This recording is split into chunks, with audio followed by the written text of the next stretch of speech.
আসসালামু আলাইকুম, this is Ayesha from Ayesha's world. Welcome back to my another new video.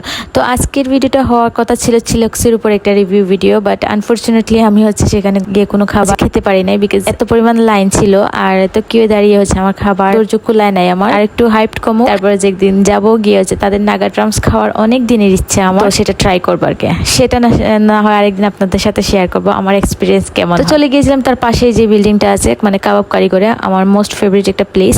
সেখানকার chicken চাপ আমার মোস্ট ফেভারিট একটা খাবার। তো ভাবলাম যে সেটাই খাই। তাদের অবশ্য এত লাইনও নাই, এত সময় লাগে নাই অর্ডার দেওয়া, মনে হয় 10 মিনিটের মধ্যে আমরা খাবার পেয়ে যাই।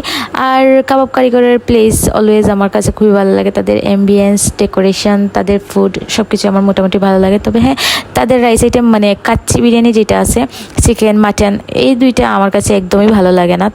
তাদের জাস্ট এই চিকেন চাপটা আমার কাছে খুবই ভালো লাগে।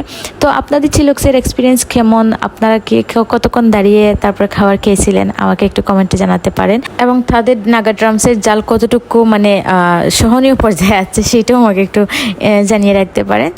আর এই তো এতটুকুই ছিল আজকের ভিডিওটি। সবাই ভালো থাকবেন, পাশে থাকবেন। Thank you.